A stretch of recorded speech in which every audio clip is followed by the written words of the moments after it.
And I think having this emergency meeting with Patrick Bet-David was the wise thing to do. And his response was, in turn, the wise response. I think he's a very... Assalamu alaikum, greetings of peace. Recently, there was a video that caught all of us by surprise. Something about an ambush. When it comes to the title of the video, which is we were about to be ambushed. It involved Patrick bin David, Mohammed Hijab, and Ali Dawah. I said, what is going on? Patrick would like to do a roundtable discussion on religion, specifically Islam. I get on the phone with Patrick bin David because I love his vision. He's come a long way regarding Islam and Muslims, and he's seeing the bigger picture of Christians and Muslims working together.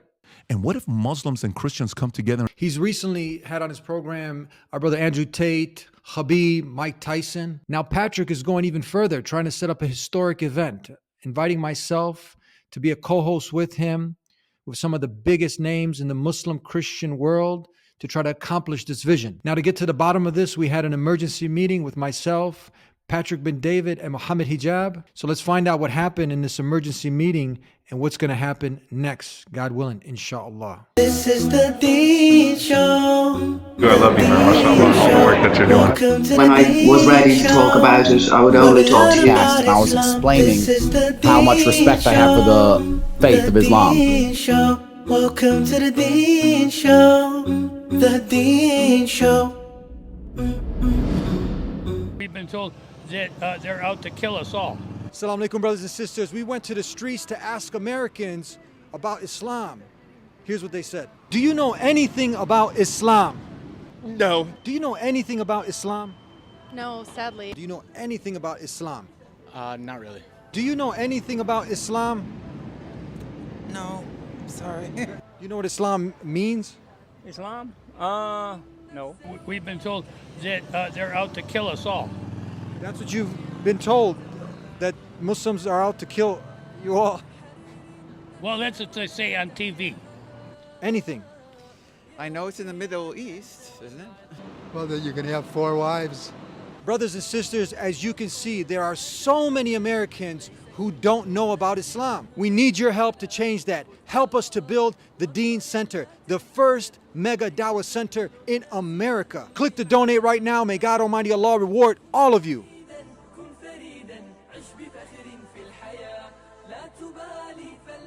Assalamu alaikum. How you doing, okay? Wa alaikum assalam wa barakatuh. How you doing? Not bad at all. Not bad at all. I love you. I love your smile, brother. Good one. That's what all the girls say. I'm only joking. Oh, that's what all your wives say, huh? That's what I meant. So tell me, how you doing? How you been? Alhamdulillah Rabbil Alameen. Very well. How about yourself? I'm good. Alhamdulillahi Rabbil Alameen. So let's start off with, and this is again with the permission of Patrick bin David. We're not going and having a meeting and then talking about private things that were discussed. We did start off as a private meeting between myself, yourself, and him, and another individual, Robert, there. And from there, we concluded at the end. We had some good things. It was a very great positive meeting. And he said, go ahead and discuss some of the things that we talked about with his permission. So where would you like to begin? Well, I mean, let's begin with...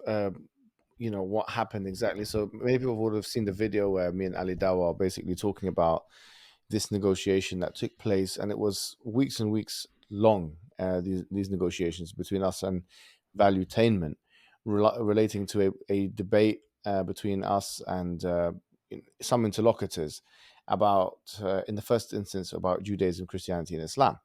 So we agreed to such encounter and discussion, but then there was some problems, let's say, in the negotiations, in the boundary settings between us and the other party, and we felt like the kind of deal that we were getting was a raw one, and so we decided to move away from it altogether, because we thought that, for example, we had inequality in the numbers of people that were going to be representing Muslims comparative to the amount of Christians that were going to be there.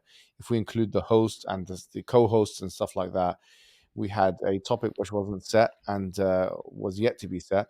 There wasn't even a guarantee of equality of timing, which is standard in professional debates and stuff like that. And we kept asking some of these questions and we didn't get a satisfactory response.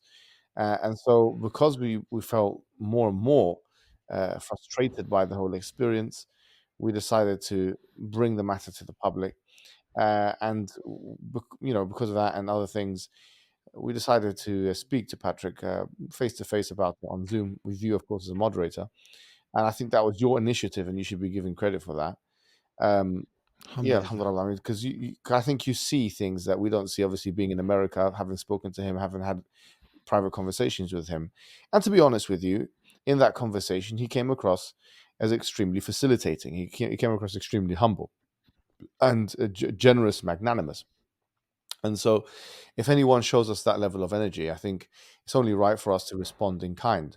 And he was very concessionary, in fact, saying that all of those aspects that we've spoken about, the topic can include both Christianity and Islam. That there will be a co-host, and that you would be the co-host. So it would be, instead of Patrick Bet David being the only person to host it, it would be you and Patrick Bet David, which would kind of distribute the bias, if you like, and create more of an equal playing field, as it were. And critically as well, that we could actually use the footage for our own social media platforms, and so that we could potentially put it on our channels, which would increase obviously the reach, and would be better for everybody as well. And this would prevent any potential distortion that could happen that in the potential debate, which we don't think that Patrick would go that far and do, to be honest, based on the conversations we've had with him and based on his track record. They wouldn't distort, especially considering the fact that he actually did, in the first instance, actually say that it was going to be live anyway. So that was a mitigation that we put in place in the first instance. But with all those things having been said, it sounded much more agreeable, frankly. And in fact, by the end of the conversation, we had a broader conversation about Muslim Christian interlocutors, where we suggested William Lane Craig and Ben Shapiro, and he has links to Ben Shapiro. He's just been on his show, and as many people will know, I've had many videos, refuting Ben Shapiro on his Palestine issue, on the Palestine issue, and so on. So that would be a massive, kind of debate, if you like, or discussion that could potentially happen along the line as well. So there's good to come out of this. But since we're still in the kind of negotiation stage and we're solidifying everything, and there's few things we have to take care of from our perspective in the United Kingdom, we cannot update the public with an exact date and time as to when the engagement will take place, with whom, and what the topic will be, or whatever, until all these things are set in stone. But the point to be noted here is is that, quite frankly, he was facilitating, and it does seem like Patrick Bet-David and Valuetainment want to go more in the direction of building bridges with the Muslim community, tackling some of these issues.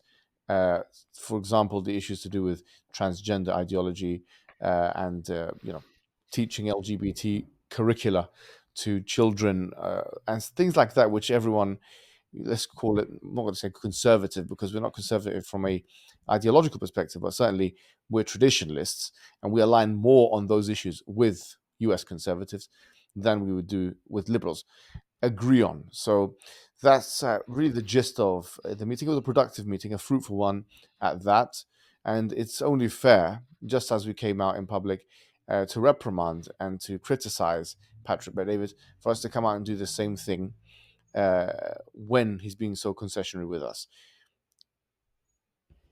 A lot of people, when you look at that's the honorable thing to do, and that's what we're called to do as Muslims. I mean, that's something that now, obviously, anyone who's extended, I've commended him, actually, and I've seen his progression. He's come a long way from years ago, some things that he said, and then we've also respectfully, presented the arguments academically. I've gone and we made some videos, and then you have also, and I think that things are starting to turn for the better. I compared to like Joe Rogan. You remember me and you, I think we've addressed some things to Joe Rogan. Yeah, me and you, we've done some programs, And Joe Rogan, it looks like he really did a turn. It's one of the most popular religions in the world, but it's a religion that embraces discipline. You go through Ramadan, you're not eating all day, you're not drinking any water all day. That belief system helps people, keeps them disciplined, keeps them on a good path. I mean, how many great fighters are like devout Muslims? Islam originally was they were scientists, man. I mean, if you look at the early Islamic world, they were the ones that were the most advanced at one point in history. Mm-hmm. They were the ones that were pushing mathematics and science and reason and logic.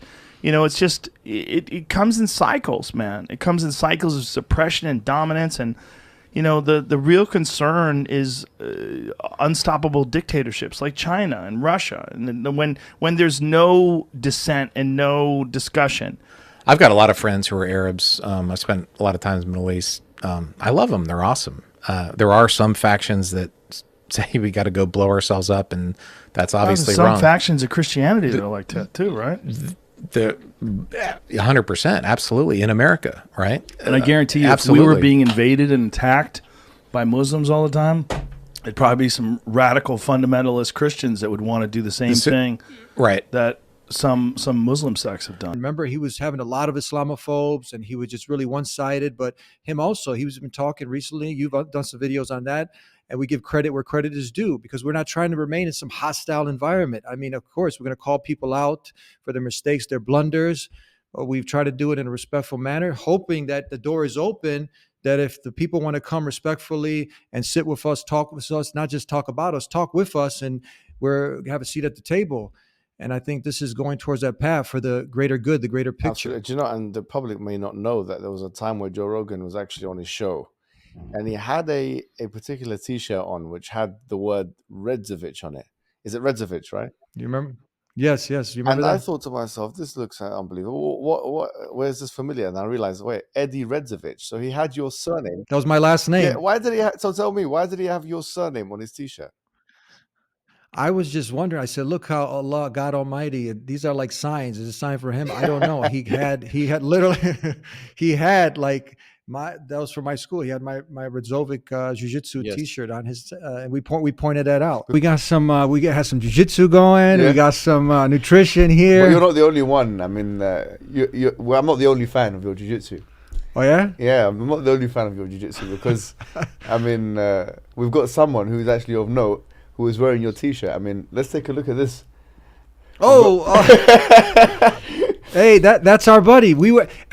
That's our friend Joe Rogan. That's your T-shirt, though, isn't it? Yeah, that is our T-shirt. Yeah, that's your surname on that. That's my surname, yeah, that's my last name. So, because you made a video, right, with one of the mashayikh before about Joe Rogan and some of the things that he said about Islam. Yeah. What do you think this is, a kind of peace offering, or what is this?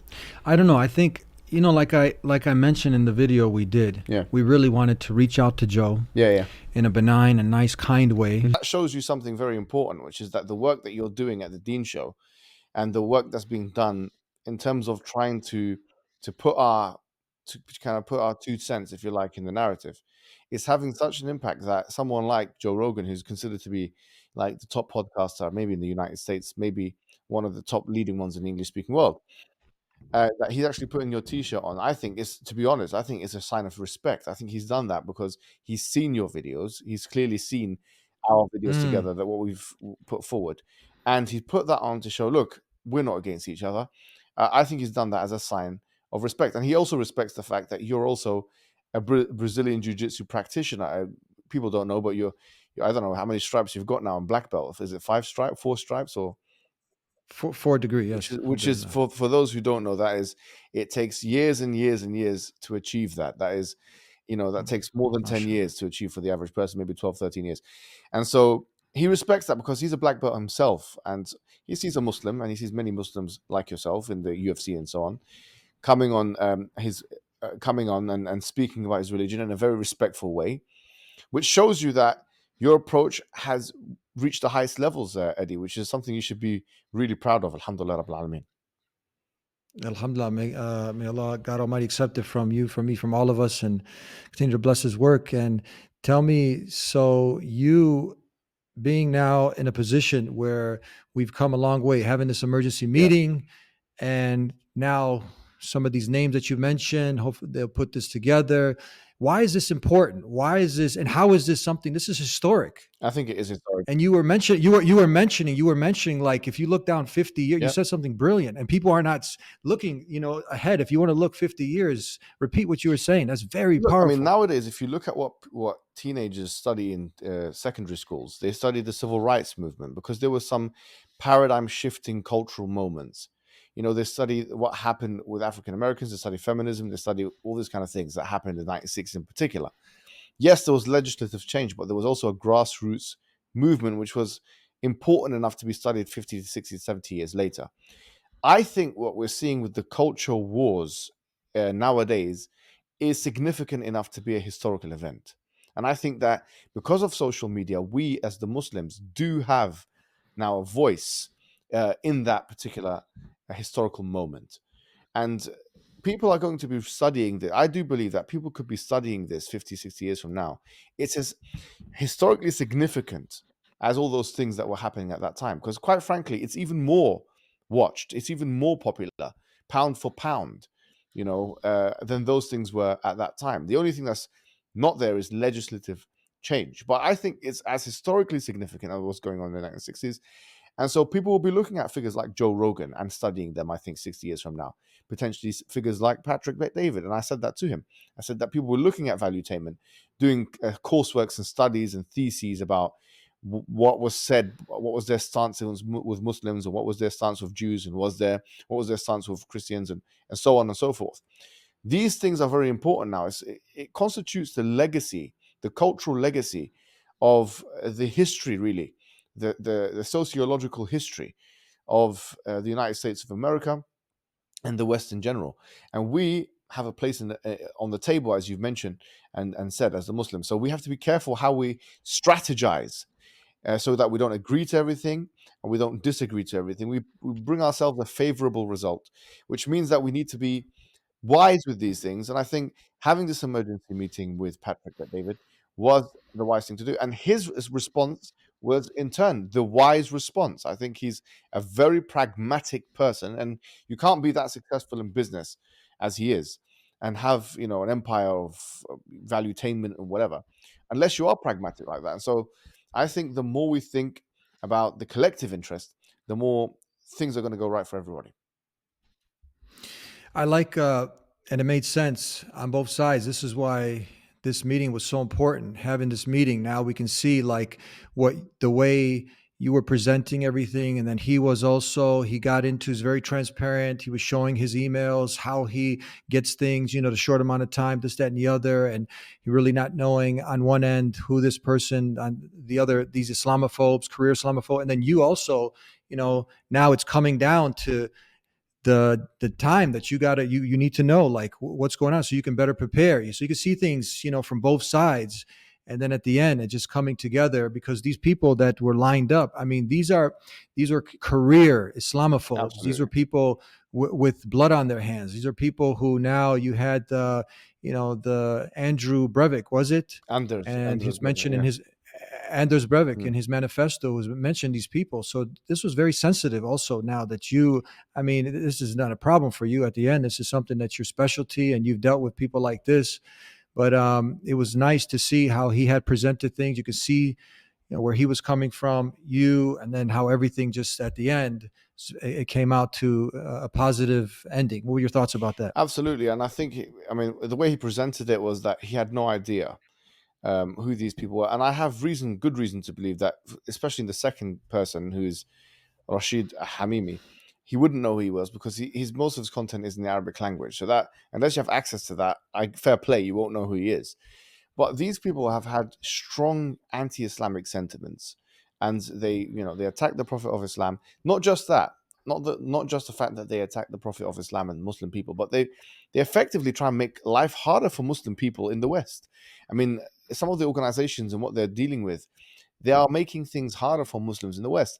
And in a way, we can't really deal with that. And imagine having a podcast where the premise of it is to try and create bridges, and you bring people who, frankly, are trying to break all bridges. I mean, these people who have no interest in collaborating with Muslim people. it was a bit kind of off key from that perspective. But I think the fact that we explained to him who these people were, he understood at least where we were coming from. Why would a Muslim in the first instance be angry that you've invited these two people, and then you've done these kind of things, and then certain particulars were not very clear. It just added to the frustration. But he was very understanding, and we appreciate that, and that's where it needs to be. He's a good negotiator, and I have to give him credit where credit is due. And you see that at the same time, before that, he was talking about, he had Candace Owens on. You heard of Candace Owens. And every time I see many of these conservatives, Christians come on and they talk about, you would think she's talking to in a way that, for instance, she was talking about and this goes in under the umbrella of things that we have in common that we can talk about. And you invite us to the table to talk about these things, see the Muslim perspective. She was talking about the demonic culture now that's affecting the youth, the over sexualization of children. I'm sure you're like, man, we got a lot to say on this, right? The women of selling themselves, OnlyFans, Instagram, they're just out there, but they're just naked. And looking at the Kim Kardashian and others as role models, and how she was a part of that lifestyle, but she changed for the better. The feminism and the demasculation of men, the mother being looked down instead of like a home engineer, choosing. And she was actually asked on his program, what would you rather be, a career woman or a home engineer? They didn't say home engineer. I call it a home engineer, or a mother. And she said a mother. And then she talked about so many of these things that we're on board with. What would you say? Absolutely, and that's what we should be looking for. We should be. I mean, the Quran instructs us effectively to look for common ground. I mean, the most common of grounds we should be looking at, obviously, is Tawheed, monotheism, from a theological perspective, and try and draw conclusions from that. But these things are also things which are commonalities between Islam and, let's say, Christianity or traditional versions of it. And at the end of the day, I mean, there's work to be done here. I think that we have kind of neglected the conservative community in the West. We've neglected them in the Dawah in a way which isn't really, I think, justifiable. We need to look at them as individuals who can contribute, and we can contribute to them. Because I think that from a Dawah perspective, from an evangelizing perspective, we can bring a lot of them to our side, in fact, by just explaining to them that these are the ways that we live. A lot of people become Muslim just by looking at how we as Muslims live our lives. So I think there's a lot of work to be done. And probably there's evidence to show. I mean, I haven't got it in front of me, but that if you are going to collect converts, if you like, you're more likely to do it from communities which have these kinds of inclinations and belief systems in the first place, than, for example, from communities which may be still debating whether or not biological sex are key determinants of actual sex, or whether or not sex, male and female, is a thing or is a social construct. So we're more likely to get people agreeing with Islam from, let's say, the conservative side, than people who still don't know what a male is or a female is, and they think that everything is a social construct. So we do need to look at these things properly, and we need to build bridges where bridges can be built, and access, to be honest, new audiences. But we have to be able to do it on our terms, or at least on agreeable terms, on fair and equitable terms. And that's what the purposes of that conversation was. Because quite frankly, me and you, Eddie, and Ali Dawa, and all these kinds of people, if you look at the kind of languages that we're available in, all three of us, and the Dawah now, we're in a good place in the Dawah. We're in a good place in the Dawah. I mean, I just visited Turkey, and there is a particular channel called Towards Eternity. And we were doing kind of collaborations with them. They've got 3.5 million subscribers just in the Turkish language. They've got like 1.5 million in English. And their Turkish channel's got like 600 million channel views almost. I mean, that is more than the Turkish population times 5 or 6. I don't even know how that happened. But the point is that we're in a good place now. We have an ecosystem which covers 15 world languages and is seen by hundreds of millions of people, and on different platforms on social media. We could never have dreamed of this 20 to 30 years ago. This is undreamable, because we would need to put millions and millions, if not billions of dollars into something like this for it to happen. Like if we were to approach a media company and say, look, we want to have 500 million views on, in this particular language. They say, fine, but you'd need to bring to the table $10 billion or $15, $20 billion. And you'd, like, for example, you'd need this or that. Allah has opened the door for us where we can use the internet to give da'wah to people. And as such, as an ecosystem, we have become an extremely formidable force in more than one languages, in many of the world languages. So we don't need, in a sense, even if we don't have this exposure from these great big names in America and these huge figures like Jordan Peterson or like Andrew Tate or like Patrick Bet-David or like Ben Shapiro, who we mentioned in the discussion, or any of these figures, we still are able to reach hundreds of millions of people. So we have something to bring to the table, and that's what I think they've recognized. And as such, I think we need to capitalize on that in ways which will be win-win for every community, because that is one of the laws of success. I think win-win at the end of the day. Even Stephen Covey mentions it in his 7 highly effective laws of success, or whatever the book is called. Well, I think win-win is one of the laws. We have to look at where we can benefit each other, because there is a lot of benefit to be had. I want to focus on this term with integrity, respect, and when people know, we don't shy away from debate, from discussions, and getting the elephant. I call it getting the elephant out of the room. And a lot of the differences that you would say, I listed a lot of things that we can talk about, but I think there's not too many. We can go. One of the major things is what revolves around Jesus. You'll hear it's unfortunate, a lot of Christian. This would help dispel those myths and to put that wall down, to break through those barriers where Christians will look at Muslims like the Antichrist. And many don't know simple, basic things that we actually, when we say it, this is not something that we're trying to like win you over, but it's the truth. It's a pillar. It's one of our beliefs, the articles of faith, to believe and love Jesus. Is this correct? Absolutely. That he was the Messiah.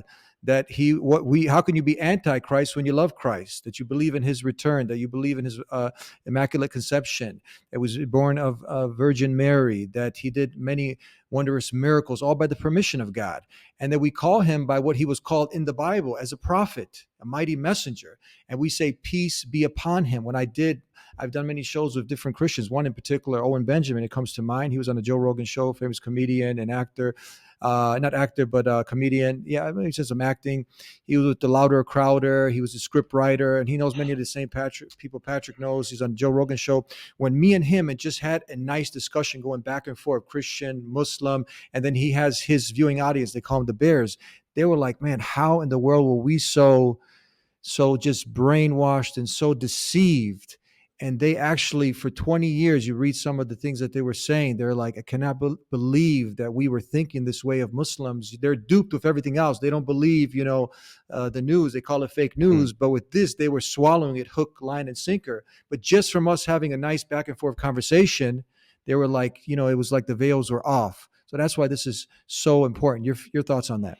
I think a lot of the reason why is because of foreign policy. Like, honestly, if you look at what Republicans have had to do in the last 20 to 30 years in order to justify wars in Iraq and Afghanistan, which even Donald Trump nowadays doesn't agree with him, and he doesn't agree with those wars. He sees it as a waste of American tax-paying money.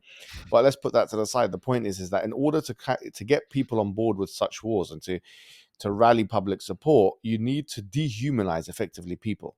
You need to make them the enemy. And so, of course, there's going to be a kind of a mixture of political rallying and also religious rallying. So they'd have to make Muslims and Islam the enemy, not just Muslims. And that's what I think has created this rift within Republicans nowadays. Republicans in America most likely may have a negative impact on Islam because of some of the terrorism and some of the things that they want to, or some of the kind of propagandists who have been trying to rally for these wars have used. And so what we want to show is that you have to understand that it's not just Democrats. Republicans have to understand that it's not just Democrats and liberals who have been pulling the wool over their eyes. It's been their own as well. It's been Republicans who've been pulling the wool over their eyes. And in fact, probably in a more pernicious way in some cases, especially to try and justify certain wars. And so this is an ample example. I mean, if you think of what other major world religion has as a pillar of faith, if you like, one of the things is you have to believe in the messengers, and Jesus is one of the top high caliber messengers, ulul azmi min ar-rusul, as the Quran calls them, with the top high caliber prophets, the top ones. So if someone disbelieves in Jesus Christ, or disbelieves in the Immaculate Conception, the virginity, the perpetual virginity of Mary, if someone disbelieves in the fact that Mary existed, that Jesus existed, that he was the Messiah, that he raised the dead with God's permission, that he cured the blind with God's permission, he cured the leper with God's permission, and all those things. If someone disbelieves in those things, that they could not be a Muslim and disbelieve in those things. There's no other religion, which is a major world religion by way of demography, that excommunicates a population for having these beliefs. Judaism, in fact, you must disbelieve in that Jesus. A Jewish person today to believe that Jesus Christ was the Messiah, that would be a blaspheming thing to believe. That would be a sacrilegious thing to believe. So on this issue, at least, from a Christian perspective, the Muslim position on Jesus Christ is much closer to them than the Jewish position. But you wouldn't think that if you listen to some of these war propagandists who want to make you believe that Christianity and Islam have nothing in common at all, which is absolutely false, because this is one of the deepest things that anyone can have in common. A figure, his existence, the Messiah status, his prophetic status, because in the Bible it says that he was a messenger as well. So they believe he was a messenger, and all these things which are similar. This is something which I think that the Christian Republican community in the West need to understand, that there is no need for unnecessary hostility. There is more commonality than one thinks, and one needs to look at things objectively now, removing emotion from the picture, and removing all these hostilities that you may have had injected into you by these war propagandists for a strategic interest, which you have been lied to believing would be the American interest. This is not the American interest. America has lost billions, trillions of pounds in these wars. How much is it? I said, wow. I don't know how much. This is yeah. I mean, trillions of pounds in this war. They put the economy back. I mean, they went into Afghanistan, to a place which is zero American interest. In Iraq, zero American, killing innocent people. If the good American people were able to see young Iraqi people being killed, children, women, and so on, they would no way support this.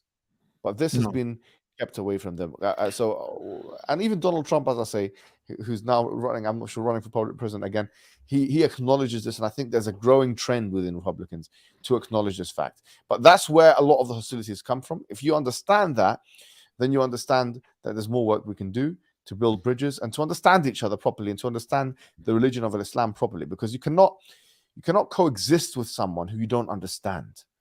We're not asking for you to convert. I mean, that would be something we would like, no problem. Of course, we would like that, because we believe that if you become a Muslim, that your sins will be forgiven. All this kind of. We would love for you to become Muslim, but we are not forcing or pressuring or whatever, trying to convince or sell the religion of Islam. In fact, the opposite is true. We just want you to know what it is, and then you can make a decision. But you need to, for there to be coexistence, you need to know what we're all about, what Islam is, and have an objective, neutral view of it. Then you can make your decision.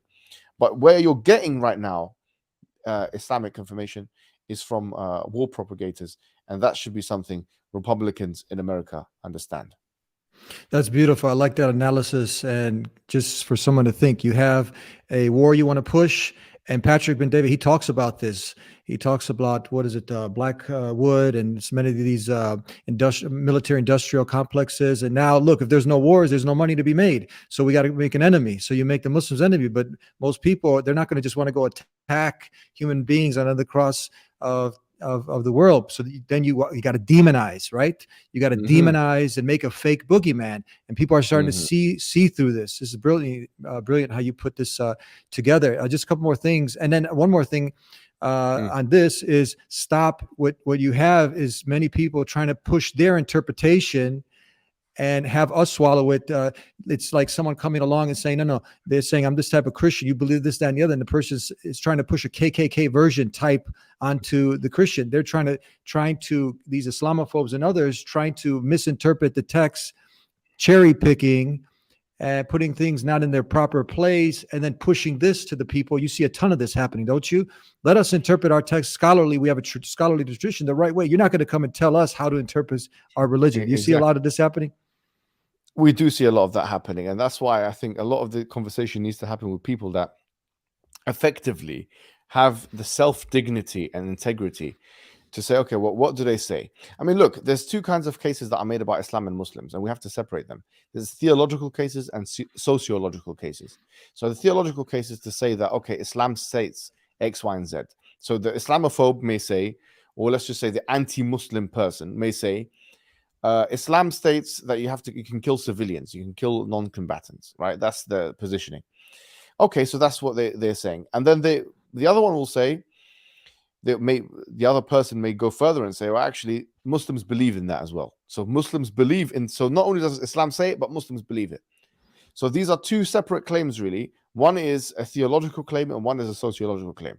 If one is making a theological claim, then they have to consult the scriptures and they have to consult our tradition, in which case we'll say, okay, well, look, the Prophet said you cannot kill non-combatants 1, 2, 3, 4, 5, and we'll lay it out like that.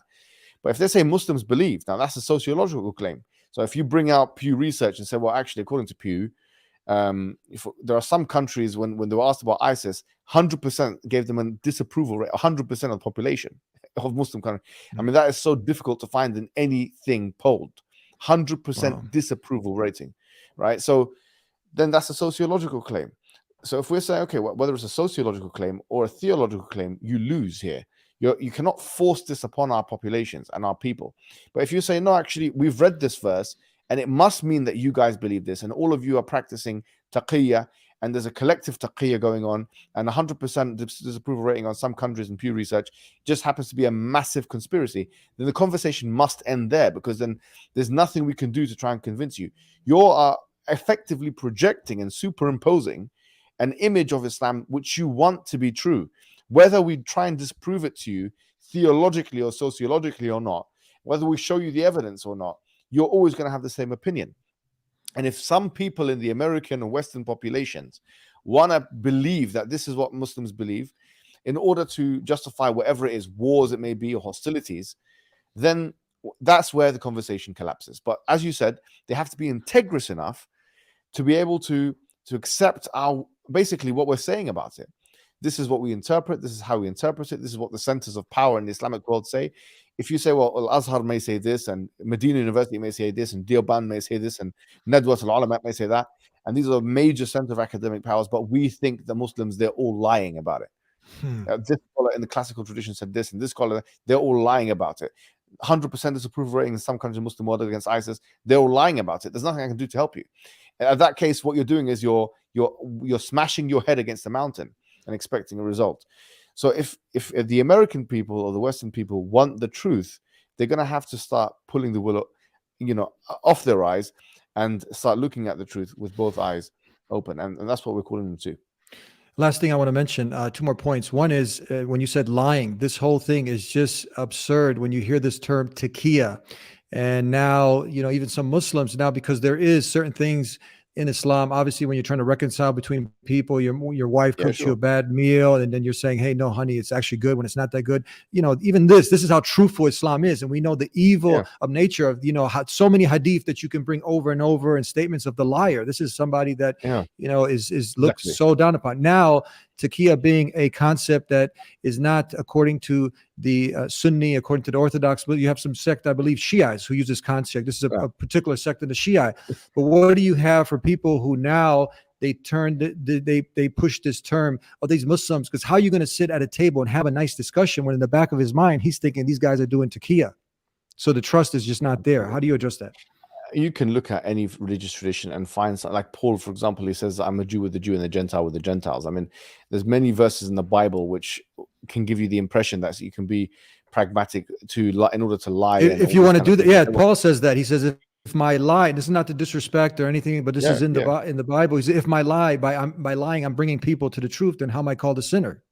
Exactly. So there's lots of Paul does this, ad nauseum in his books. That is 13. That's actually taqiyya. That's taqiyya. If we want to be, this is taqiyya. Right? Yeah, but I would never try and superimpose this. Okay, well, Paul says this in the Bible, and therefore Christians 2 billion Christians around the world, No. they all have read this. They've all interpreted it that way, and therefore they're all doing taqiyya. If you sit with a Christian, there's a culture of lying that they believe. That would be No. a very unjust thing for No, me to do. 'cause unjust. No, we won't do that. We've met Christians. We know, like, we live with them, effectively in our countries, in our places. And at the end of the day, it's not the behavior that we have seen exhibited by these people. So at the end of the day, I think there has to be a degree of integrity, a degree of honesty and sincerity when we're approaching these things, because when people come and say that, oh, you must be saying this because of this, and they're creating a cause effect and then a fake sociological case and say, well, whatever you say here is null and void because you're imposing taqiyya, then this effectively stunts the conversation.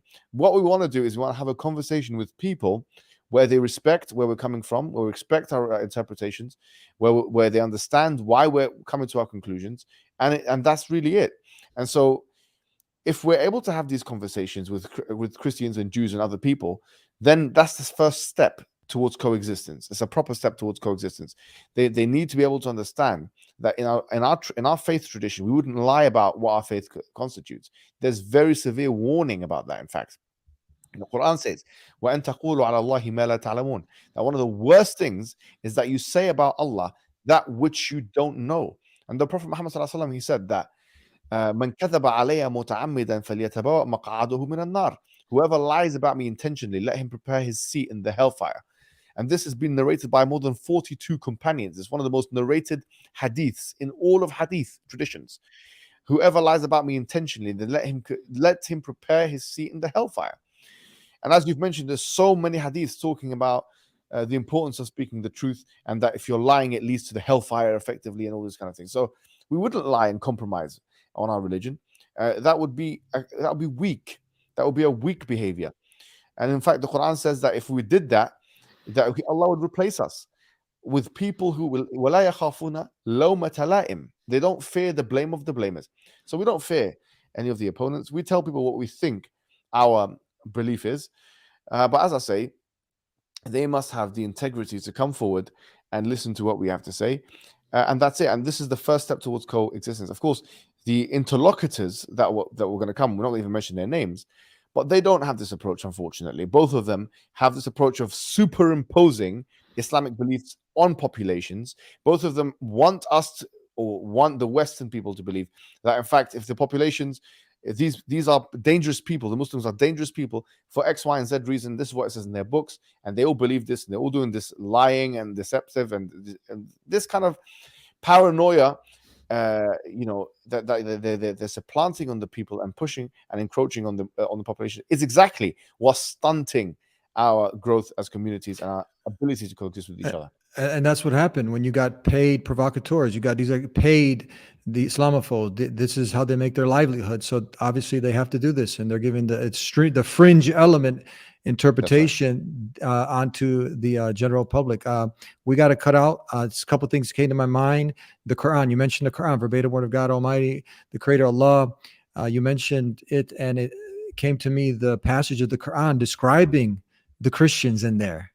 Do you know which one I'm talking about? The passage of those who are devout in worship, and when they hear the words of God. Can you go ahead and share that with us? Can you also share another thing of the Prophet Muhammad's dialogue, even in his own mosque with the Jews and the Christians? And 3, when he saw the injustices happening in his community, how he made a pact and he worked together against those injustices.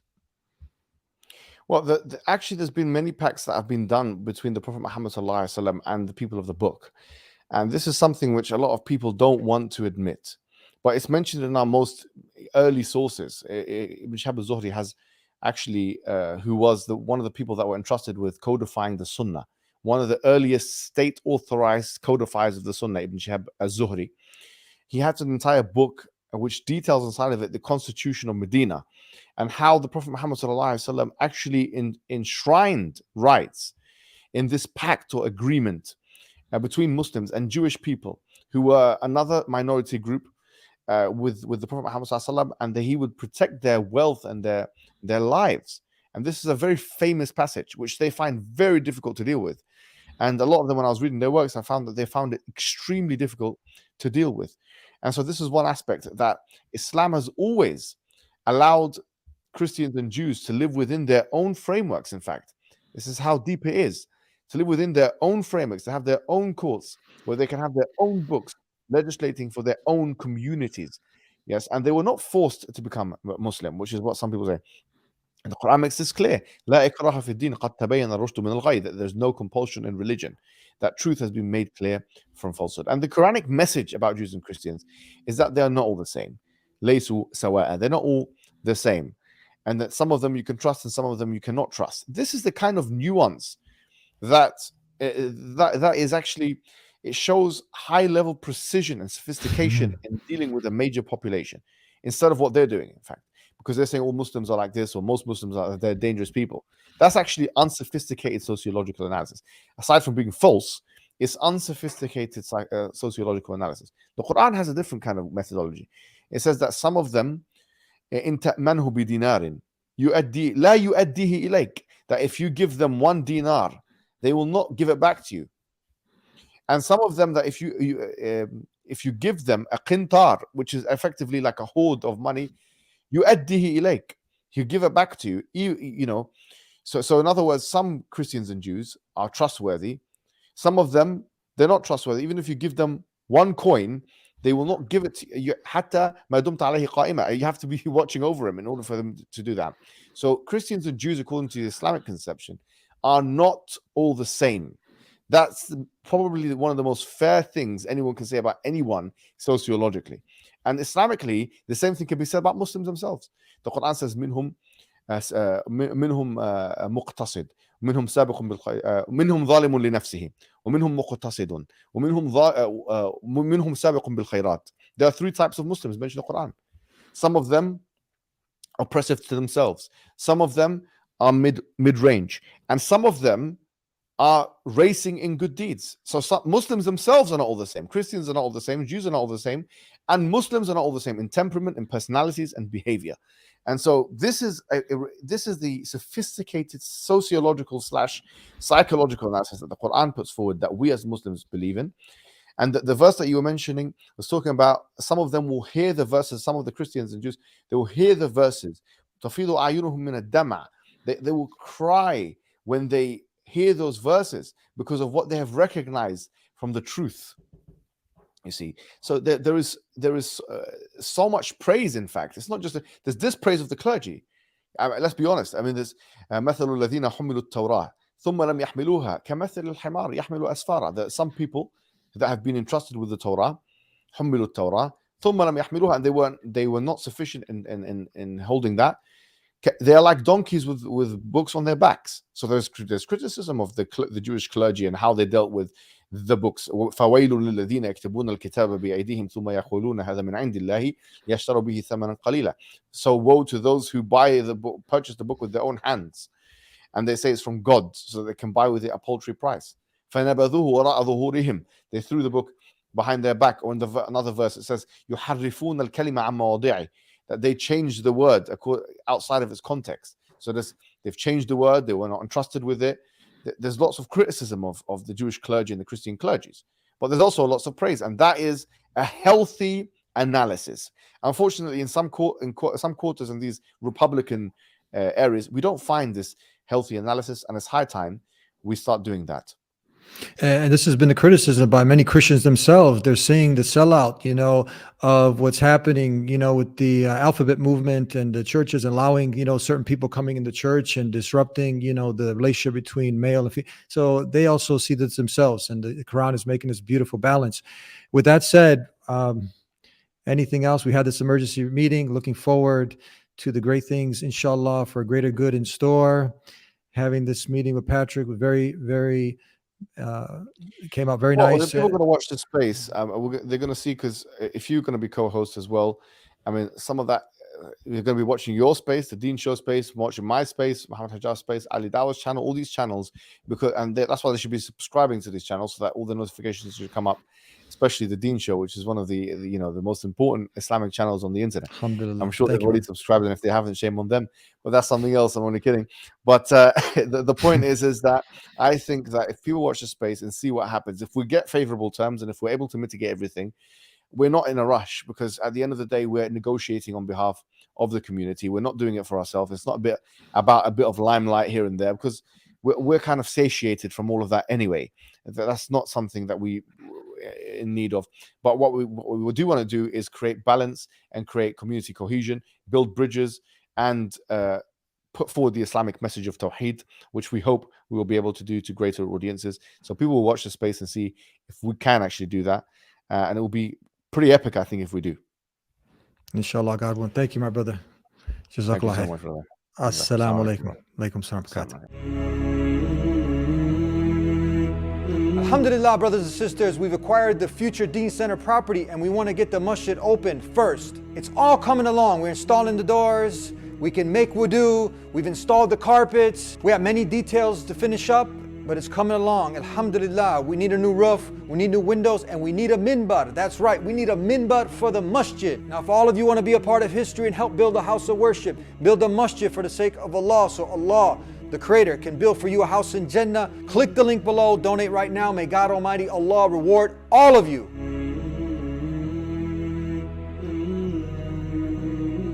I cannot leave without giving you a gift. If you're not yet Muslim and you're tuning in to see what these Muslims are talking about and you like a free copy of the Quran, go ahead and visit thedeenshow.com. We'll take care of the postage and everything and get it delivered to you. And if you still have some questions about Islam, call us at 1-800-662-4752. We'll see you next time. Until then, peace be with you. Assalamu alaikum.